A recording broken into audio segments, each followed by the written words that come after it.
जिस व्यक्ति ने कभी गलती नहीं की, उसने कभी भी कुछ नया करने की कोशिश नहीं की।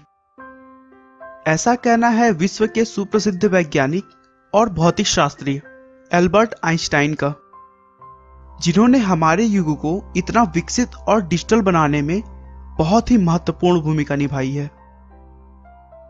वह अपने सापेक्षता के सिद्धांत और द्रव्यमान ऊर्जा समीकरण के लिए विख्यात हैं। इस फार्मूले का उपयोग मुख्यतः एटॉमिक बम बनाने में किया जाता है, जिसके लिए उन्हें फिजिक्स के नोबेल पुरस्कार से भी सम्मानित किया गया था। दोस्तों, आइए हम उनके बचपन में चलकर उन्हें अच्छे से जानने की कोशिश करते हैं। आइंस्टाइन का जन्म 14 मार्च 1879 को जर्मनी के यूम शहर में हुआ था।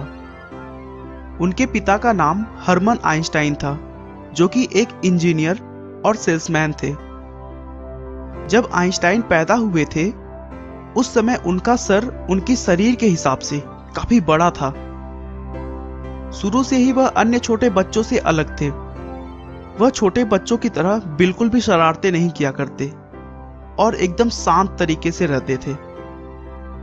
दोस्तों, बच्चे पैदा होने के बाद अक्सर 1 या फिर 1.5 साल में बोलना शुरू कर देते हैं, लेकिन उन्होंने बोलने में 4 साल लगा दिया था और करीब 9 साल तक अच्छे से नहीं बोल पाते थे, जिससे उनके माता पिता को उनके भविष्य की चिंता होने लगी थी। आइंस्टाइन को अपने उम्र के बच्चों के साथ खेलना भी बिल्कुल पसंद नहीं था। उन्होंने अपनी कहीं अलग ही दुनिया बना रखी थी। उन्हें हमेशा संडे का इंतजार रहता था, क्योंकि उनके पापा उन्हें हर संडे किसी शांत जगह पर घुमाने ले जाते थे और वहां बैठकर आइंस्टाइन पेड़ पौधों और इस ब्रह्मांड के बारे में सोचते रहते थे। उनके मन में हमेशा यह बात रहती थी कि आखिर ये दुनिया चलती कैसे है। अपनी शारीरिक कमियों और न बोल पाने की वजह से उन्होंने स्कूल जाना बहुत लेट स्टार्ट किया। उन्हें स्कूल एक जेल की तरह लगता था। उनका मानना था कि स्कूल एक ऐसी जगह है जहां कोई भी आजाद नहीं है। इस सोच के पीछे एक कारण भी था। वह अपने टीचर्स की बताई हुई बातों को आसानी से एक्सेप्ट नहीं करते थे, क्योंकि उन्हें लगता था कि टीचर्स द्वारा पढ़ाई हुई चीजें अभी भी अधूरी हैं और इसीलिए वे उनसे बहुत अजीब अजीब से क्रॉस क्वेश्चंस किया करते थे, जिसकी वजह से टीचर्स भी उनसे बहुत चिढ़े हुए रहते थे और आइंस्टाइन को उन्होंने मंदबुद्धि भी कहना शुरू कर दिया था। बार बार मंदबुद्धि कहने के कारण आइंस्टाइन को एहसास होने लगा कि मेरी बुद्धि अभी विकसित नहीं हुई है, और एक बार बात बात में उन्होंने अपने एक टीचर से पूछा कि सर, मैं अपनी बुद्धि का विकास कैसे कर सकता हूं। टीचर ने एक लाइन में कहा, अभ्यास ही सफलता का मूल मंत्र है। टीचर की उन बातों को आइंस्टाइन ने अपने दिमाग में बिठा लिया और एक दृढ़ निश्चय किया कि अभ्यास के बल पर मैं एक दिन सबसे आगे बढ़कर दिखाऊंगा।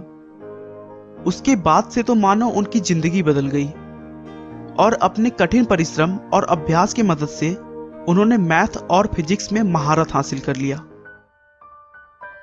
जिसके बाद उन्होंने बहुत सारे अद्भुत खोज किए, जैसे सापेक्षता के सिद्धांत, द्रव्यमान ऊर्जा, गति प्रकाश के ऊष्मीय गुण और भी बहुत। आज घर बैठे हमें इंटरनेट के द्वारा जो जानकारियां प्राप्त हो रही हैं, उन सभी आविष्कारों में भी एल्बर्ट आइंस्टाइन का महान योगदान है। उन्होंने दिखा दिया कि एक मंदबुद्धि व्यक्ति भी मेहनत, हिम्मत और लगन के बल पर इस संसार में कुछ भी कर सकता है। एल्बर्ट आइंस्टाइन अपने दिमाग में ही पूरी रिसर्च को सोचकर पूरा प्लान तैयार कर लेते थे, जो कि उनके लैबोरेटरी प्रयोग से ज्यादा सटीक होता था। एल्बर्ट आइंस्टाइन को इजराइल के राष्ट्रपति पद का प्रस्ताव भी दिया गया, लेकिन उन्होंने इसे विनम्रतापूर्वक मना कर दिया।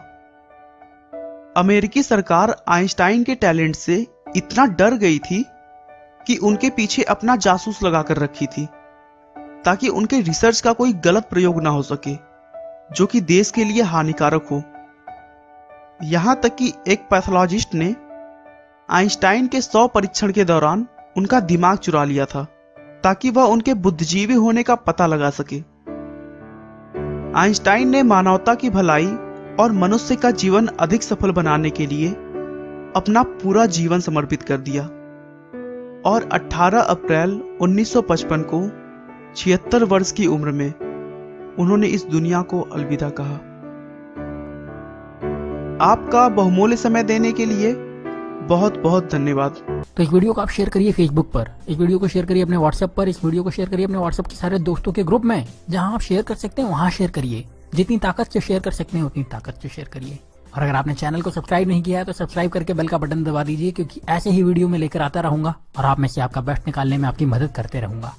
तो आप वीडियो को शेयर करिए और मुझे विदा दीजिए। मैं आपसे मिलूंगा अगले वीडियो में। तब तक अपना प्यार और वक्त देने के लिए बहुत बहुत धन्यवाद।